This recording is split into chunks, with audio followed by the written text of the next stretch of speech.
কবিতা পাঠের সময় এখন। আমরা অলোক রঞ্জন দাশগুপ্ত কবিতা পাঠের মধ্যে রয়েছি কয়েকদিন ধরে। আজ ফের অলোক রঞ্জন দাশগুপ্ত। প্রথম কবিতাটির নাম বসুধারা কল্যাণের ব্রতে। বসুধারা কল্যাণের ব্রতে, অলোক রঞ্জন দাশগুপ্ত। অলোক রঞ্জন দাশগুপ্তের প্রথম দিকের কবিতাগুলো ছোট এবং মাঝারি আকারের। অধিকাংশ কবিতাই একটু ছোট না, বড় এবং মাঝারি আকারের। ভুল বলছি, বড় এবং মাঝারি আকারের। একটু সময় বেশি লাগবে। আবার এখন আমি শতকের যতুগৃহদাহ পার হয়ে বুক ভরে নেব শুধু রাত্রির প্রবাহ।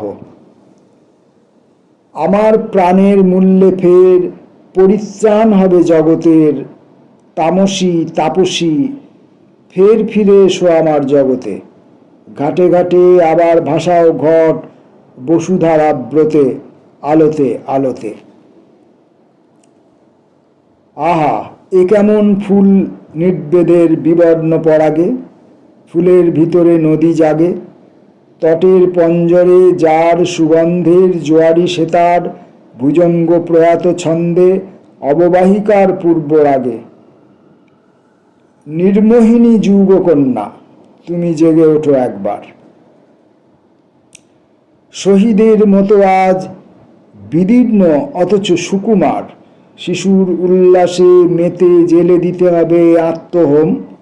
উৎসর্গ অন্তিম সত্য, আর সেই সত্য যে প্রথম। দিগ্বলয়ে গোধূলির অন্য নাম উৎসর্গ উমার। এইবার হৈমবতী গৈরিকেই নয়, মহেশ্বর মানবেরও প্রাণধূপ শিখা আবার জ্বালাতে হবে। আমাদের শেষ পরিচয় শুধু এই সমর্পণ। এ সমুদ্রে মৃত্যুর কণিকা, শুধু এই অন্তর্জলী মানবিক অমৃত প্রবাল জন্ম দেবে কাল। আমারও মৃত্যুকে মৃত্যুহীন সমীচীন করে যাব বলে চলেছি। আমার হাতে শতাব্দীর সতী স্তব্ধ, তবুও মরণের স্তব্ধতায় দোলে অতসী অঙ্গের অনু দিকে দিকে সিংহদ্বার খোলে।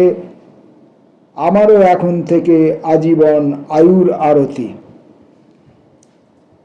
আমি তবু কাকে যেন পিছনে হারিয়ে এসেছি অনেক দূরে, তাই বারবার নিজেকে হারাই।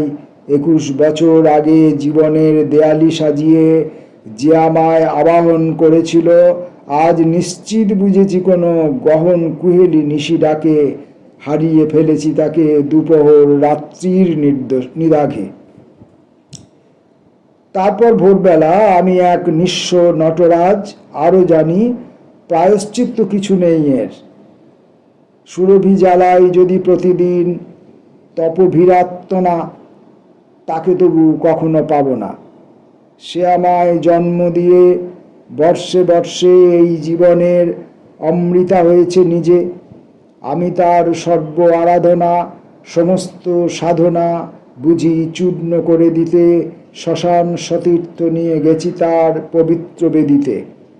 সে অথচ শীত গ্রীষ্মে পদাবলী ধৈর্য সজল আমার প্রাঙ্গণে রাখে সম্পন্ন ব্যথার ফুল ফল। শেষবার জেগে ওঠো হে পরমা শতাব্দীর সতী,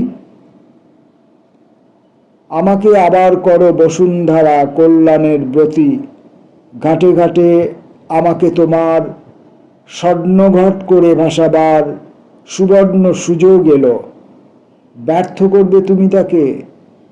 যদি এই নদী হয় কীর্তিনাশাও, আমাকে ভাসাও, তবু খুঁজে নিতে দাও 21 বছর ধরে ভুলে থাকা বসুমতী মাকে। বসুধারা কল্যাণের ব্রতে কবিতাটি ছিল একটু আপাত দীর্ঘ।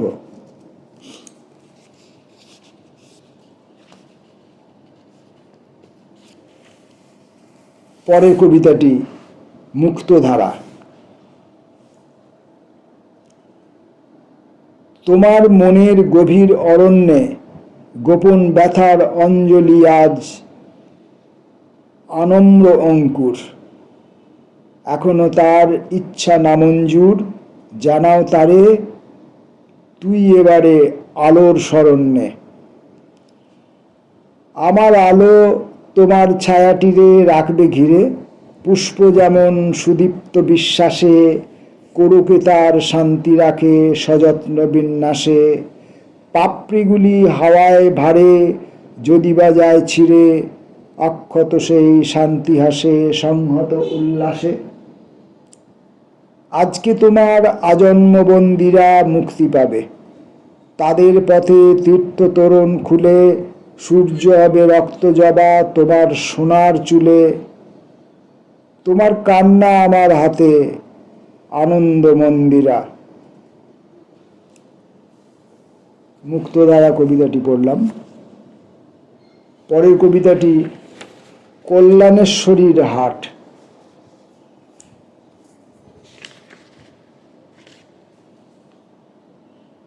প্রসন্ন প্রদীপ জেলে বসে আছে ঝুমরুর প্রণয়ী, দু চোখে খুশির শিখা অনির্বাণ। দূরের ঝমরুকে নিশ্চিত পেয়েছে বুঝি, তার সেই ধ্রুব জ্যোতির্ময়ী। সেও যেন কালো চুলে আর কালো মুখে কি আলো জ্বালিয়ে আজ প্রেমিকের প্রত্যয়ের কাছে প্রগাঢ় নিষ্ঠায় বসে আছে। ঝমরুর ঝুড়ির চুরি হাটের মানুষ ভালোবাসে, একথা কল্যাণেশ্বরী জানে। এবারও কিনেছে তারা সেই চুরি গভীর বিশ্বাসে। তাকে প্রদক্ষিণ করে হাটের মানুষ ফিরে আসে একটি বিন্দুর দিকে বৃত্তের একাগ্র অভিযানে। ঝমরুর প্রণয়ী সেই দুর্লভ সুযোগে বেঁচে গেছে। অনেক তরমুজ আজ দুই হাতে বিক্রয় করেছে। ওদিকে একটি শিশু কিছুতেই বালুর গম্বুজে উত্তীর্ণ হলো না। তার মন বালির মন্দিরে কোনো দেবতাকে করে অন্বেষণ। অবশেষে ব্যর্থতায় ছিল মাথা গুঁজে।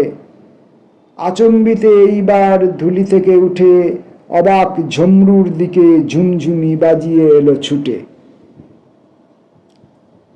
অথচ যে বিস্মরণী বটের ছায়ায় এ হাটের প্রাণকন্যা বসে আছে আলোর মতন। কে যেন সহসা তাকে ছুঁয়ে গিয়ে চকিতে মিলায়। ঝমরুর প্রণয়ী দেখে বেলা শেষে হঠাৎ কখন কে নিয়েছে চুরি করে সবগুলি পরশরতন। বটের পাতায় তাই সকল প্রতিষ্ঠা ঝরে যায়। কে নিয়েছে চুরি করে এ হাটের জ্যোতি দুহাতে নিভিয়ে দিয়ে সরে গেছে নেপথ্যে আবার। সে কথা জানে না স্তব্ধ কল্যাণেশ্বরীর অন্ধকার, জানে না আনম্র ঝমরু যার হাতে হাটের নিয়তি।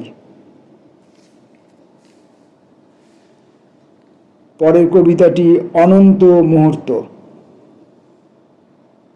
ওকে তুমি দাঁড় করিয়ে রেখো না, জানি তোমার হিয়াতটে লোটে শঙ্কা। দ্বিধার দরিয়া বয় পরিপার্শ্বের ভূমিকা করিনে অস্বীকার। কিন্তু মানুষ, তার তো সময় অসীম নয়। ওকে তুমি দাঁড় করিয়ে রেখো না। যদি ওরেই এক চাহনিতে ভালো লেগে থাকে, জানিয়ে দাও মালা নাই থাক, ঘিরে ফেলো শুধু বাহু ডোরেই। স্বেচ্ছা বিজিতা ওরই লজ্জায় সিঁথি রাঙাও। ওকে তুমি দাঁড় করিয়ে রেখো না, যদি তোমার বাঁশি লাগে ওকে তাই বলে দাও। সে অপমান সয়ে যাবে, ও যে বুকে নিতে পারে অন্ধকার। কেননা ওকে যে বেঁধে যেতে হবে কখানা গান। অলোকরঞ্জন দাশগুপ্তের কবিতা পড়ছি। দুটি হাসি। উজ্জ্বল তোমার হাসি, দুর্লভ উপমা। তবুও অনন্যা শোনো, তার পাশাপাশি আর এক প্রদীপে দেখেছি আমার মুখ নিরুপম জ্যোতির সমীপে। পাড়ার গলির মুখে বসে থাকা নেয়ামত বুড়ো, 12 মাস ছিন্নবাস, জীবনকে তবু সে করে ক্ষমা। আমি যাকে 1 পয়সা দিতে গিয়ে ভাবি, সে আমায় দিতে পারে কুবেরের ভাণ্ডারের চাবি।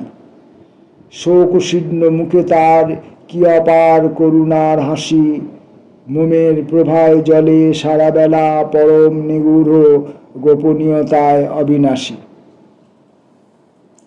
বলাই বাহুল্য তার ভিক্ষার ঝুলিটি সদাই বাড়ন্ত থাকে। দিনান্তে কে তবু লিখে রাখে মলিন ললাটে ওর বরাভয় দেবতার চিঠি। সন্ধ্যার আজান তার ত্রিভুবন আনন্দে কাঁপায়। আজকের মতো এই পাঠচক্রের শেষ কবিতাটি কৃশ বেদনার সাধনা। হাওয়ার ভিতরে কার ক্ষমা ওই কাজ করে যায়, কঠিন বটের বর্জিত পাতা অবমাননায় ঝরে গিয়েছিল। হাওয়া চুপে এলো মায়ের মতন, নিয়ে গেল ওকে আকাশের গায়ে। একটি কিশোর মাঠের কিনারে, একটি অতীত বুকে করে আছে। এক্ষুনি তো পায়ে ঠেলে দিতে পারে, ও তবু কেন যে সেদিনের শীত বুকে ধরে আছে।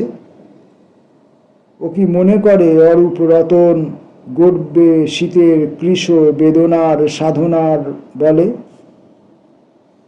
বিখ্যাত সেই অরূপ রতন রচনার পণ যদি ভেঙে যায়, কিংবা ও যদি শপথের ছলে নিজেকে ভোলায়, তার আগে ওগো জননী পবন, ক্ষমা করে ওকে নিয়ে চলে যাও আকাশের পায়ে। আজকের মতো পাঠ পর্ব এখানে শেষ করছি। পরের দিন আবার আসবো অলোক রঞ্জন দাশগুপ্তের কবিতা নিয়ে। বইটি আগেই বলেছি যে এই যে বইটি আমরা পড়ছি, যে বইটি থেকে আমরা কবিতা পড়ছি, এটি হচ্ছে অলোক রঞ্জন দাশগুপ্তের কবিতা সমগ্রের প্রথম খণ্ড, এবং এই বইটি প্রকাশিত হয়েছিল 1988 সালে। তার মানে বেশ পুরনো, ধরুন আপনি প্রায় 40 বছরের কাছাকাছি। এবং আগেই বলেছি যে এই বইয়ের নির্মাণ শৈলী, যদিও প্রমা থেকে বইটি প্রকাশিত, তথাপি বইটির নির্মাণ শৈলী ততটা ভালো নয়। কাগজ বাঁধাই কোনোটিই ভালো নয়, ভেতরে ভেতরে অনেক পাতা খুলে গেছে। এবং আমার বই সংগ্রহের যে ব্যবস্থা সেটিও ভালো নয়। সেখানে বই পোকা, যে পোকাগুলি বই কাটে, যারা বেশি সম্ভবত বই পড়ে, মানুষের থেকেও অনেক বেশি বই পড়ে এবং বইকে খেয়ে ফেলে, সেই বই পোকা এই বইটিকে আরও বেশি জীর্ণ দীর্ণ শীর্ণ করে তুলেছে। আর যার জন্যেই আমার এই দীনতা। নমস্কার।